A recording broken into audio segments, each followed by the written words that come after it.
Ladies and gentlemen, Sofi Oksanen. I'm having author tour in US, and unfortunately volcanic eruption made my flight a bit difficult, but now at last I'm here and I'm very happy to be here. This is a story about two women, Alida and Sara. Alida is the main character, and she's living alone in the Estonian countryside.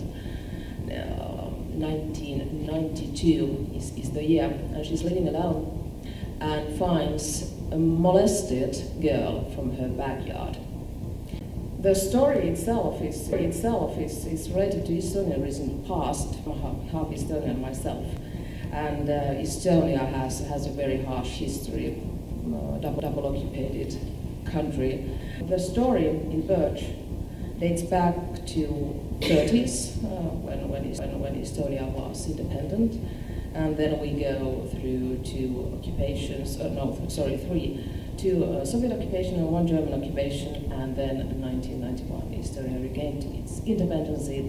And the story, the meeting of those two ladies happens 1992. Because that was a year when Estonia had just regained the independence. And it was a very strange time because Soviet Union had just collapsed. The whole society was in change, and there was a lot of uncertainty about everything. And also the collapse of Soviet Union meant great possibilities for human trafficking, and that's why the story tells about sex trade and its effects as well.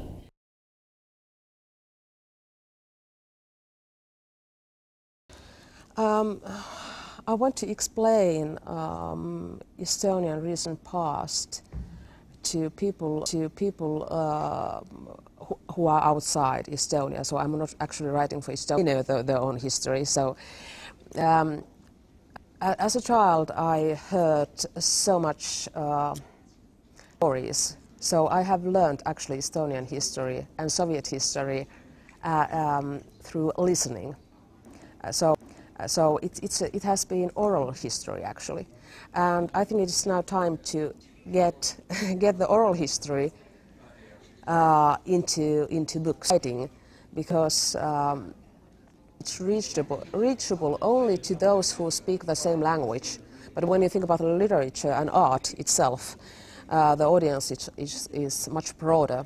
I think Europe is still divided, even though Berlin Wall has been torn down, because Western Europe does not understand the history of Eastern Europe.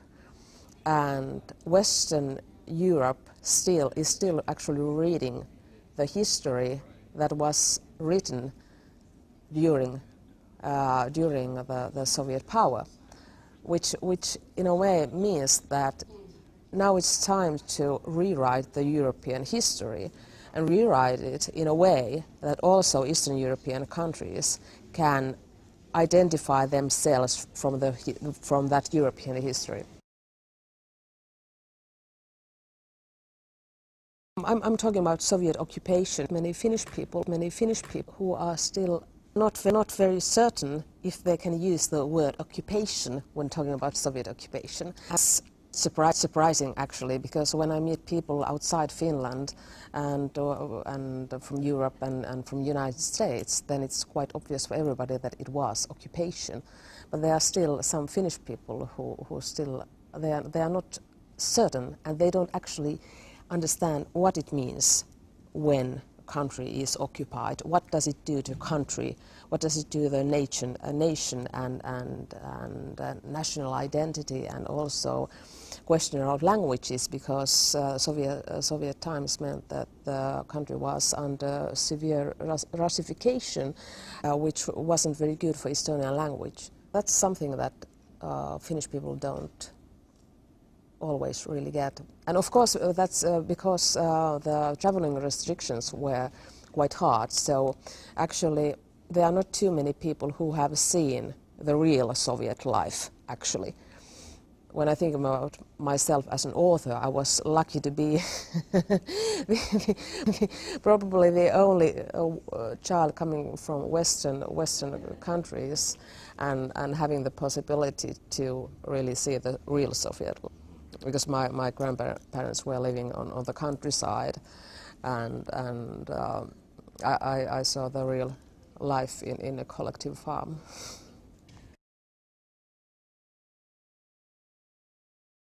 We edited together with Imbi an article collection called Fear Behind Us All, and it's about how Estonia lost its history and how to get it back. And to our surprise, Russia reacted to the collection, and for example, the big party United Russia made also a press release saying that our article collection was anti-Russian, which was absurd because the book was in Finnish and it was just coming out, so there was no possibility for that they had read the book in Finnish, of course. So it's absurd. But anyway, it was surprising that they obviously wanted, or the official Russian wanted to make a statement, and they wanted to influence the freedom of speech in Finland, that is outside their own territory. And that was surprising, but on the other hand, that goes in line with the history politics at the moment. And that is something that I find problematic, because that means that they want to influence on what people are writing in other countries about Estonian history, and that itself is quite absurd situation.